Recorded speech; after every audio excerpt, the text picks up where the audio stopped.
Back once again for the renegade master. Back once again for the renegade master. Back once again for the renegade master. Back once again for the renegade master. Back once again for the renegade master. Hello my renegades and welcome back. And it's been long. It's been a good 3 days since I've got into these videos again, hasn't it? But I needed to come back with the last 2 episodes of what we're getting into, and you know what we're getting into. It's Married at First Sight UK.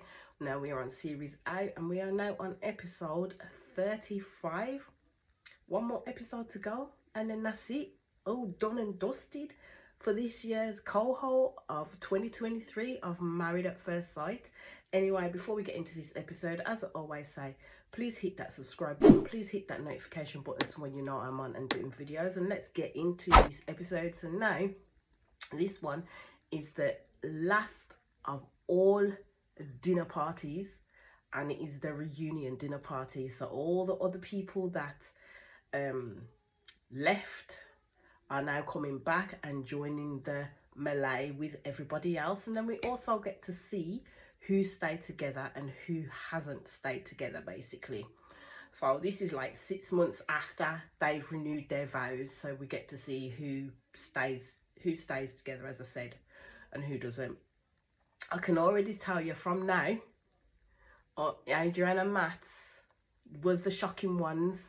Yeah, that came in, they were separated, but I'd already heard along the grapevine, I'd already read that now Matt and Shona have come out and they've been dating now for some time, because they met at the end of this show, to be fair, and they've been dating now for some time, and I'm like, good on them. At the end of the day, if you can find something good out of the situation that you've been in, if it didn't work out with your one, all well and good at the end of the day, because what we have to realise is that if they do not stay together, they ain't married no more, they're not beholden to each other no more, they ain't there to make it work with the other person anymore at the end of the day, are they? So there we go.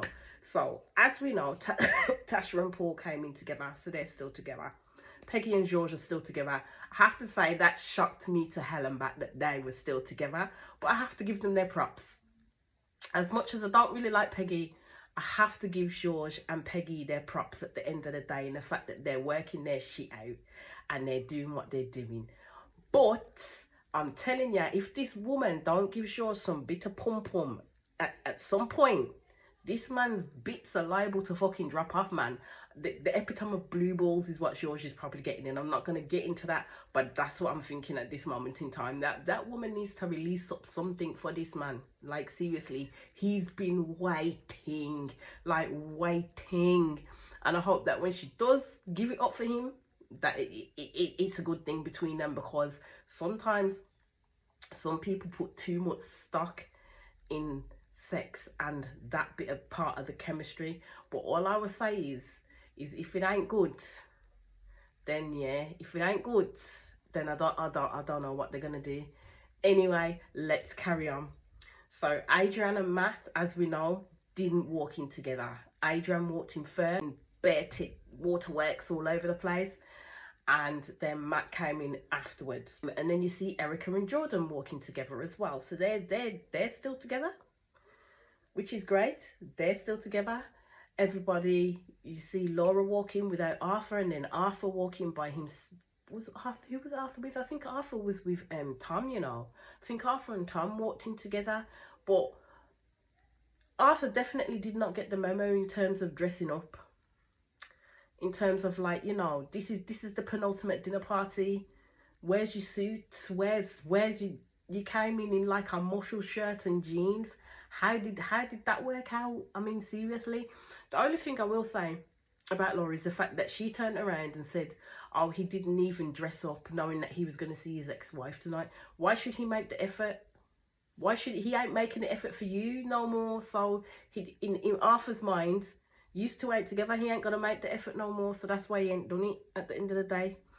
So you see Shona walking looking gorgeous as ever, and at last the light has been switched on for Shona, in the fact that Brad was not good for her, and in the fact that the things that we saw Brad doing to her that she could not see and other girls were warning her about, now the light has switched on for Shona. It's switched on for Shona basically. And then you see Brad walking by himself, looking as suave as ever. You see Terrence walking, you see Portia walking. They both look good. They didn't walk in together because Terrence walked in with JJ, and they both look good at the end of the day. The only thing I will say about Terrence is that was just pure pettiness when I think Tasha asked him, are you gonna say hello to your ex-wife? And he goes, am I fuck? And then walked off. I thought that was a bit in poor taste at the end of the day. That was really a bit in poor taste.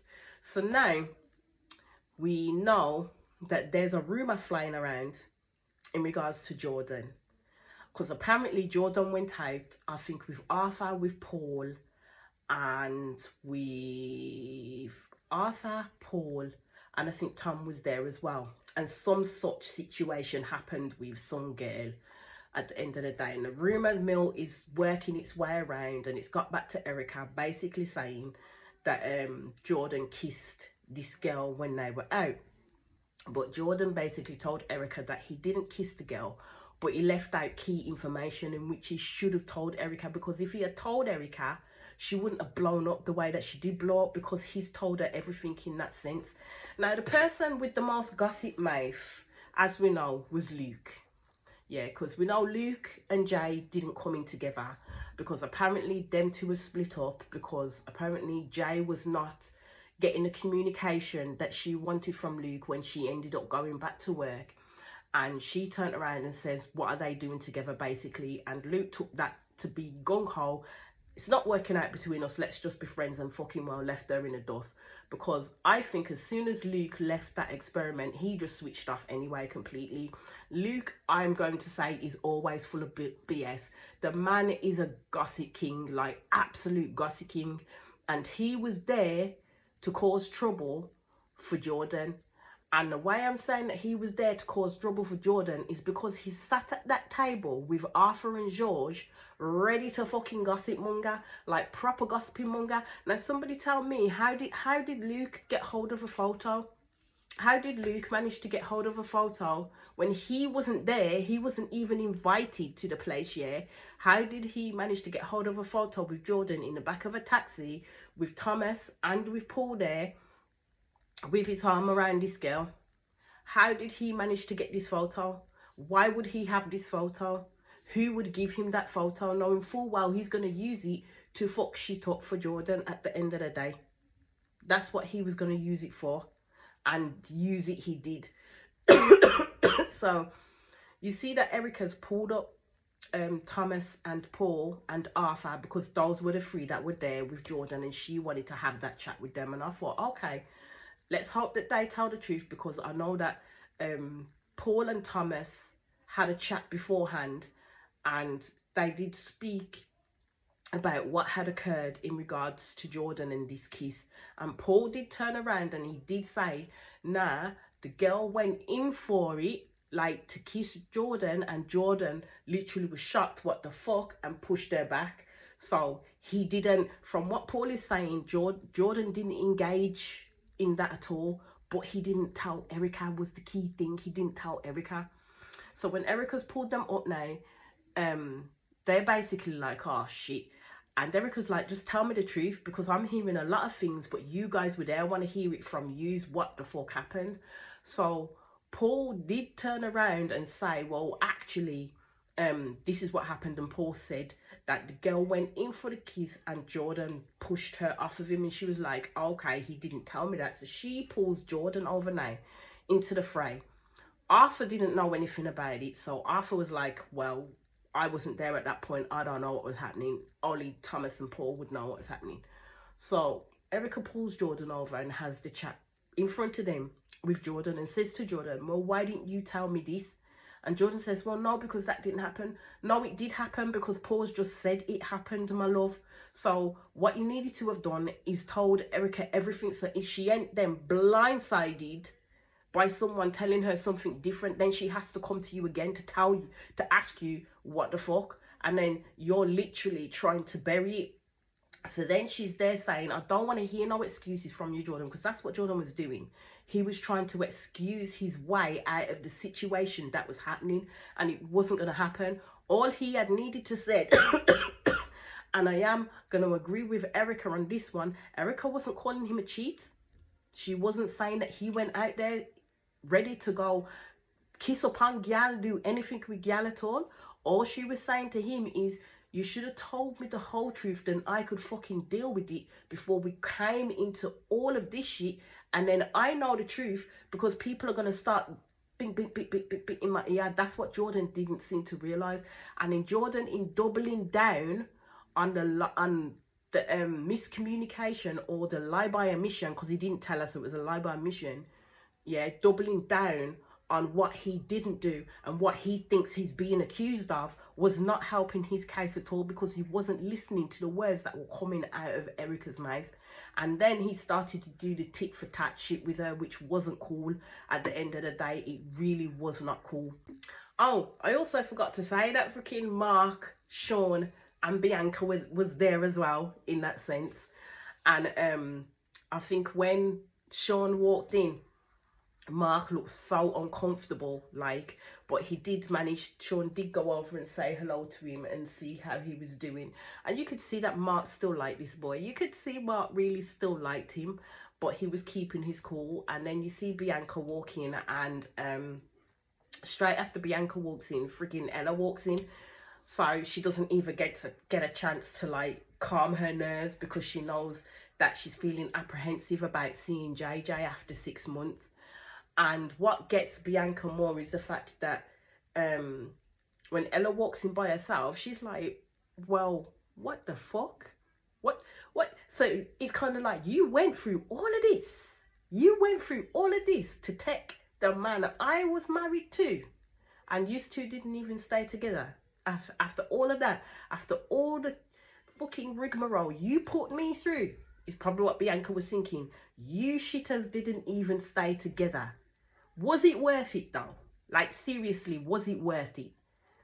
I think it was worth it to Ella and JJ because they got to find out different things about themselves. But in the grand scheme of things, was it necessarily worth it to hurt somebody else, to do what you wanted to do? You've come back in the show as boyfriend and girlfriend, and at the end of it, you don't even work out. You didn't even stay together at the end of the day. So you see Ella go to Bianca and literally have a conversation with Bianca and apologise to her in how things turned out, and that she wouldn't have really wanted to have meant to hurt her in that sense, but Bianca did accept her apology.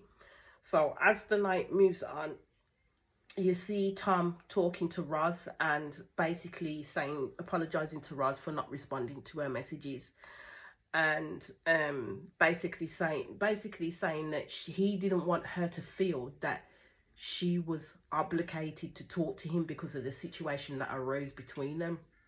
Now, I think what Roz needed to understand is that you've just ripped this man's heart out, basically.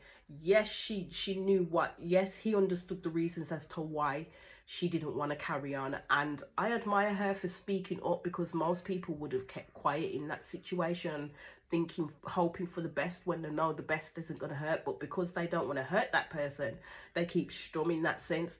So I admire Roz for speaking up, but I understand as well where Thomas was coming from, because at the end of the day, you're the person I've been with day in, day out. I've opened myself up to you. I've been vulnerable to you. I've even, like, you know, gone down the sex route with you, had all this fun with you. To him, everything was going as it should be. To him, he wanted this to work so bad with her, and then have the shock that, you know, we get back to home stays and then boom, it's cut off like that. So I understood where Tom was coming from in that sense, because he needed his time to process and digest everything that had gone on. And maybe having those conversations with Roz, even in a friendship vein at that point, was just a little bit too much. But he was honest when he talked about his mum, because Roz really, really missed his mum, because she really liked his mum. And Roz started to cry and was like, oh God, I'm so sorry. And I'm like, well, what did she expect? Because at the end of the day, even though Thomas defended her to his friends and to his mum, explaining the situation properly, what did she expect? At the end of the day, to his friends, that's a person that they love and admire, and you've just kind of like ripped his heart out because he was upset.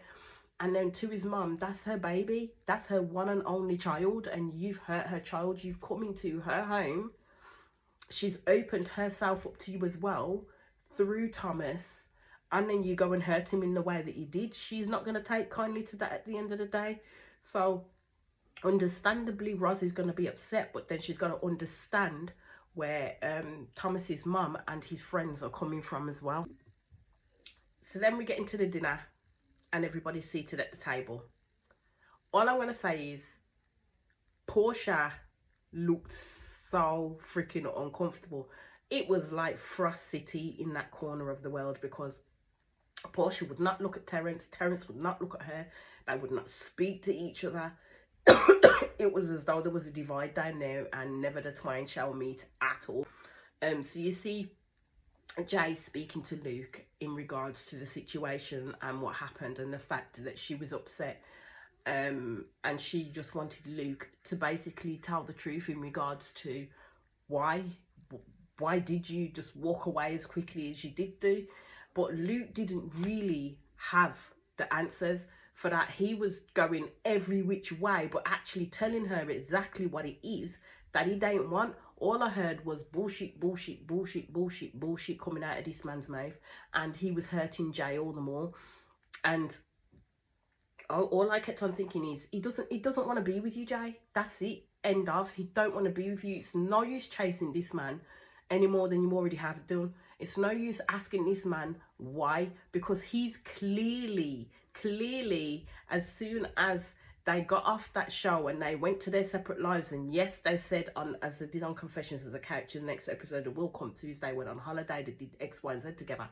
So one comment she makes made him run. Yeah, he wasn't ready. He wasn't ready for that type of relationship, and he isn't the man that she thought he was, because he still stayed in the behaviour that he always shows when it comes to women putting their barriers in, or putting their boundaries in.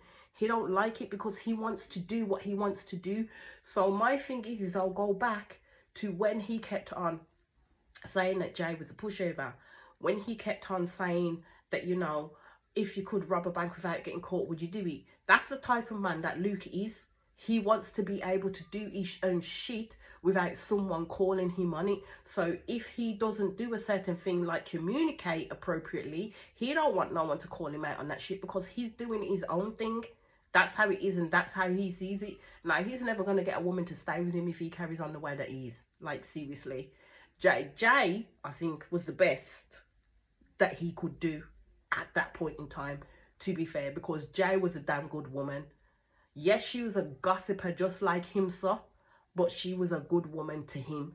So you see Shona and Brad have a conversation, and at last Shona brings up the shit that Brad did to her. So basically, when they got kicked off the show, they did see each other for a bit, but then he turns around in a phone call and says to Shona that he doesn't love her, he never loved her, he doesn't believe that there was ever an emotional connection between them, and all it was lust, and that he still was obsessed with her, that he still wanted to be with her. Even after he said all of that to her, he still wanted to be with her. And she was like, well, no, that's not going to happen. So she pulls him up on it tonight and basically said that he love bombed her. Now, we could all see that a mile off, that this man, the both of them were love bombing each other at the end of the day.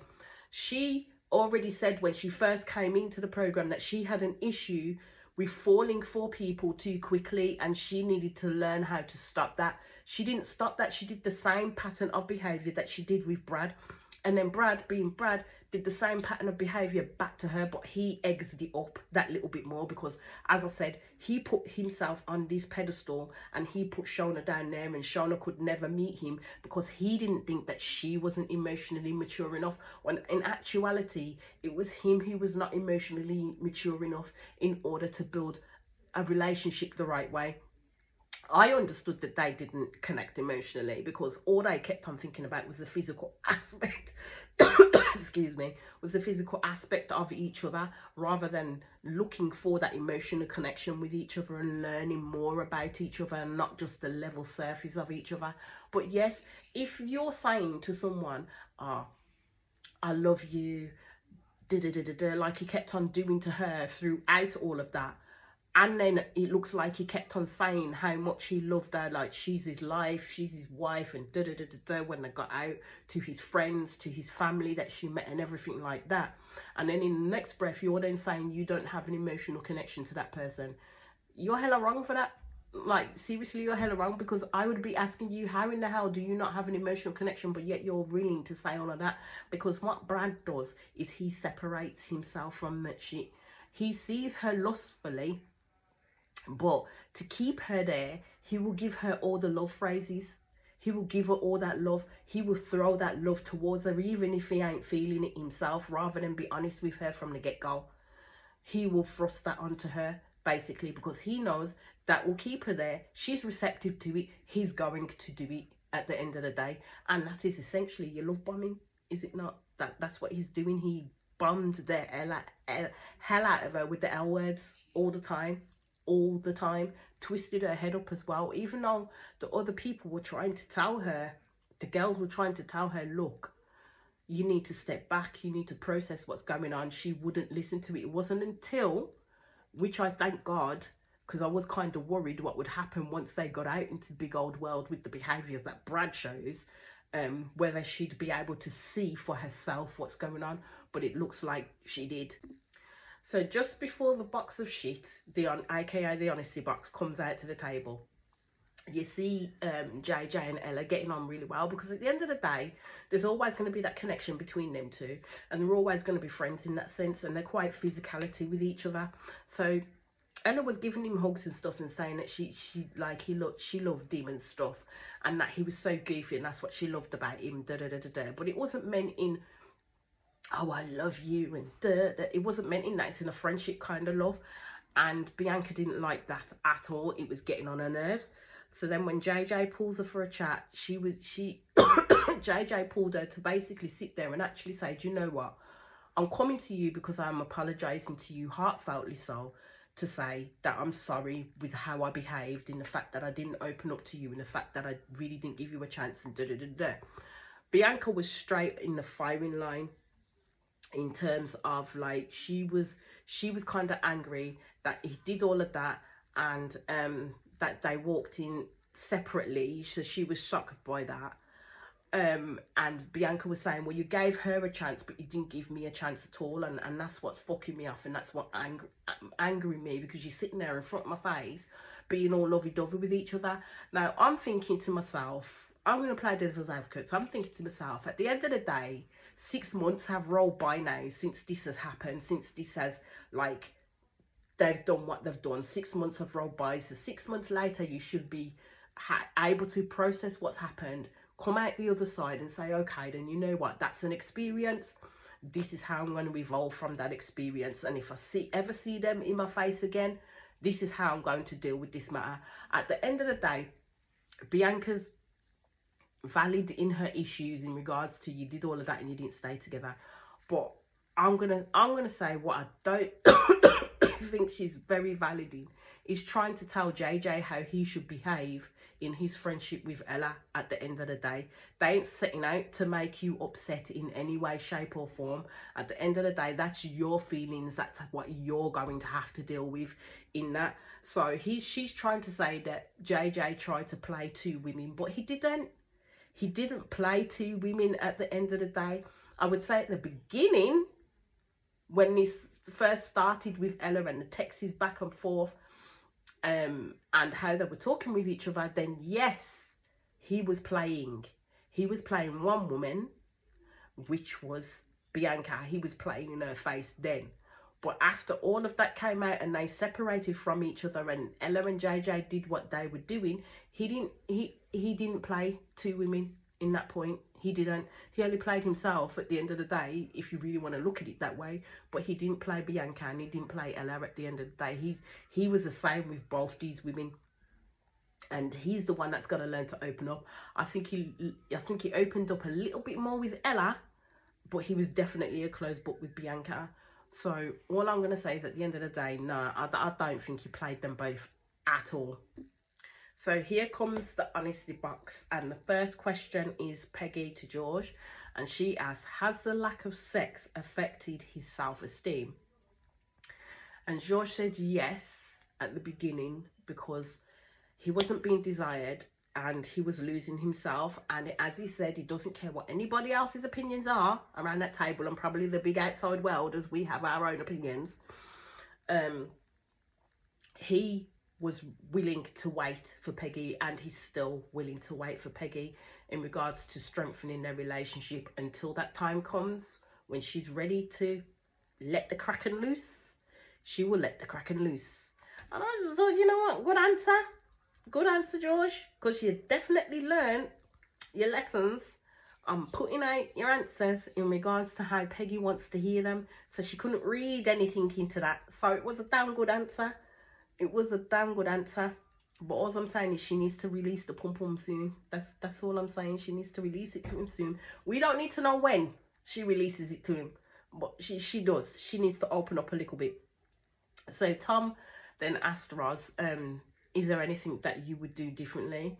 And basically Roz said that she wished the outcome would have been different. But everything else was how it should have been in that sense. And I agree with her. But I do wish they would make a go of it with each other, because I really do think that Thomas loves Roz. Like, he's still in love with her. That ain't gonna go away very easily. But it's also the fact as well is they would have made such a great couple. They would have made such a great couple. And I do think at some point Roz is going to miss Tom, especially when he finds someone for him. Roz is going to wish that she still had him in her corner. But we'll see. We'll see if little sparks, or, you know, Roz has a time and space, and we'll see if they were able to come back together. But I do hope they would be able to. So then he comes to Adrian and she goes, what was the real reason our relationship broke down? And Matt basically said that he didn't know. He talked about the communication, and he also talked about insecurity and the fact that he doesn't feel that he's done anything wrong. And Adrian basically turned to him and says, I've never said to you that you have done anything wrong. So basically Matt was there for closure. He wanted all cards on the table because he believed that Adrian didn't like him in the slightest, because if she did, she wouldn't have been able to walk away from him as quickly as she did.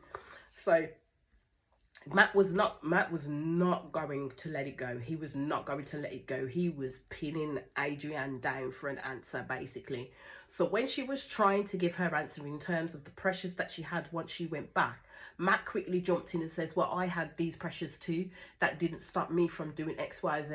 And I'm thinking to myself, Matt, instead of you listening to respond, because that's what you're doing right now, let the girl get her words out, because I find that every word she was trying to say, or to make an explanation of the situation, he was not having it, and he would jump in with his own thing, to the point where she was like, see, I can't talk, and she got up from the table upset and didn't want to be filmed and everything.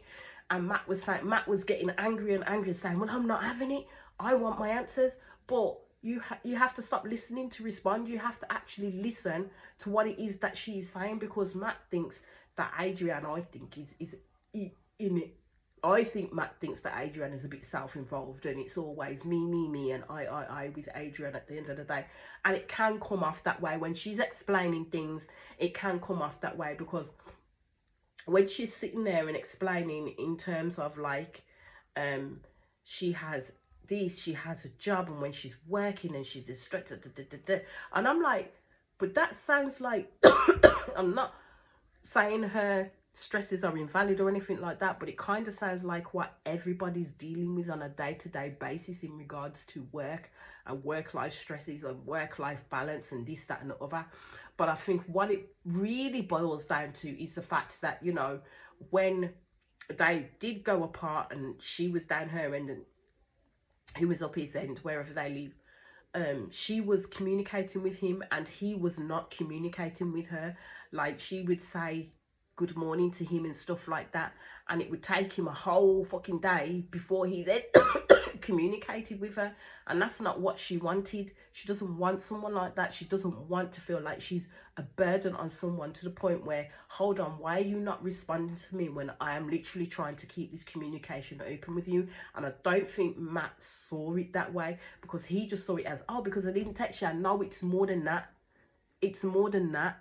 There's a fundamental issue within the relationship that yous are trying to build. Because I'd be the same way. If I'm texting you in the morning and I don't hear from you until the end of the fucking day, I'm going to be sitting there thinking, is something happened to them? And I'm one of them ones that will text you and say, okay then, obviously it seems as you don't want to talk to me, because I'm texting you and I'm not getting nothing from you, so I will leave you to yourself. That's the person that I am. That's what I would say. So for Matt to sit there and say, nah, basically what he was doing at the time was invalidating everything that she said, because he, I think, was thinking that there was another reason behind that as to why it didn't work with him, as to why Adrian walked away from him. So then we get to Mark, and Mark asks the question, why do you think when things went wrong between us? And Sean turned around and said that he came in naive and he wasn't in the place to give someone what they needed. And I thought, couldn't you have not worked that out before you applied to the show, before you then married Mark? Couldn't you have not worked that out in that sense? Because you led Mark down a merry ride, like seriously, throughout the time. Yes, Mark was quite needy. Yes, Mark needed you quite more than you needed him. But you didn't necessarily give Mark a chance, or the marriage a chance, to see if it could develop and work, because you were not in the headspace or the emotional space to be able to do that or be that person for someone. So my thought was, is you came in and you just shat all over Mark because you hadn't dealt with your own issues and where you stood in regards to how you could be a certain way for someone within a relationship. So my first thought would have been, is please work that shit out before you apply to the show, before you get on the show and literally shit on the person that you're with, because it's not fair to them at the end of the day, because they're having to deal with all the shit that you've got going on in your head, yeah, to come out on the other end to say you're leaving and then you're leaving them behind. It wasn't fair to Mark. It really wasn't. So then we get to Ella and JJ, and Ella asks JJ, is there a spark between us still? And JJ says yes, he readily admit that there is something there. There will always be something there. Bianca looked incredibly uncomfortable and kind of upset in regards to JJ's answer. And I'm just like, you need to let it go now, love. Like, you seriously need to let it go. They didn't end up together. It's not the be all and end all at the end of the day. So we'll quickly move on.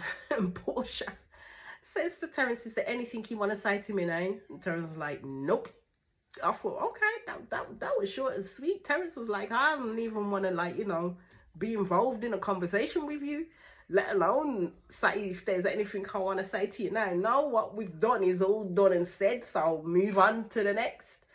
So then it gets to Tasha, and Tasha asks Paul, what are you most excited in regards to us? And basically, Paul was saying that it'd be nice to have an us now.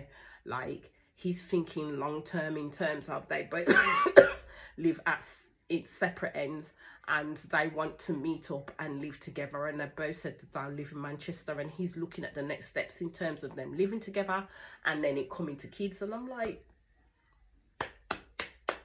yes, Paul. Yes, my love, yes. All of that, my boy. All of that. And then we get on to Shona, and Shona asks Brad, what was the best thing you would say that had happened between us? And of course, Brad talks about himself. And I was sitting there like, my guy, you talking, what are you talking about? She said, what was the best thing that happened or you experienced between the both of you when you were married?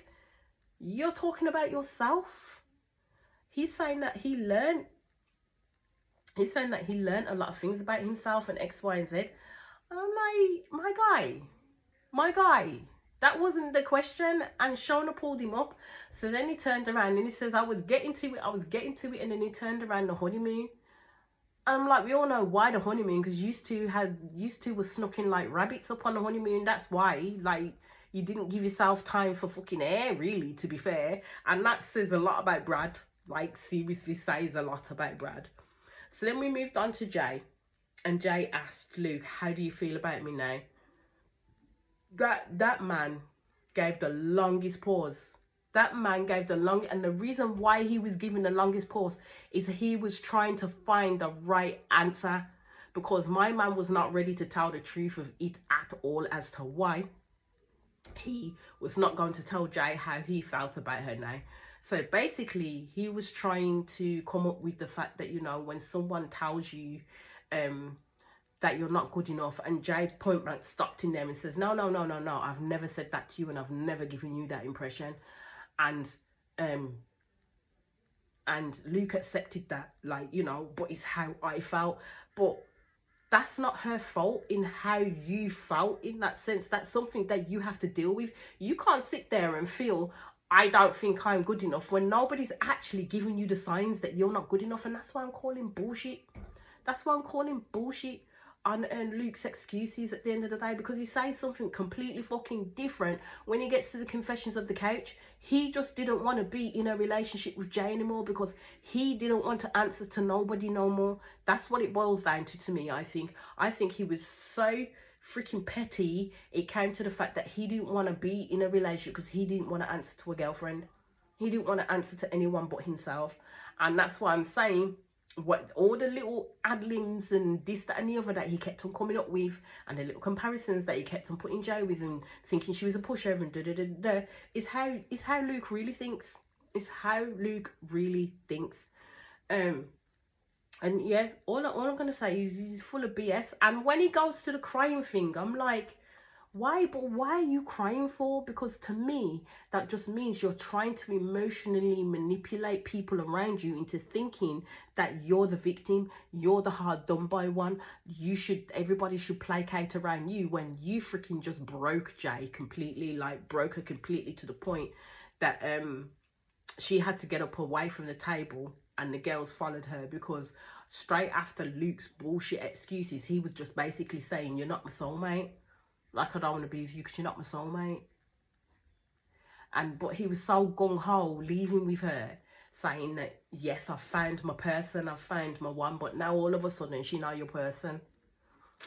Anyway, then we go to the Jordan and Erica saga. And Erica basically gave the box to Jordan and says, well, you can read it out because you need to try and be honest somewhere. I learned some honesty. I was like, Erica ain't easy. She not easy. So Jordan asked, what's our biggest challenge ahead? And basically Erica was like, well, your partner kissing another girl is our biggest challenge ahead. And Jordan got het up to the point where he started shouting at this girl. And I was like, oh, calm yourself, my friend, because once you lose control of your emotions within a situation like that, you are never going to put your point across correctly. Never going to put your point across correctly. And it was made worse by the fact that Erica wanted to see this picture, and I think it was Luke. I'm not sure if it was Luke. It was either Luke or Thomas that had the picture. I'm not sure who produced the picture to her, but they produced the picture to her. And she then says, oh, but why are you all cuddling up with this girl in the back of the cab? And Jordan was digging himself a deeper hole, like literally digging himself a deeper hole, and not getting where Erica was coming from, because this is information that you didn't tell her in the beginning. Because if you'd have told her everything in the beginning and the information started to come out, she'd have been easy with it and says, well, I already know, he's told me, he's shown me. So there's no issue here. We've worked everything out. I don't really need to know at the end of the day. That's what he should have done. Yeah. So I will be agreeing with Erica on that one, because Jordan does tend to double down. When Jordan gets stuck in hot water, rather than actually turning around and saying, you know what, I hold my hands up and I apologize that I didn't come to you and say that the girl tried to kiss me and I did push her off.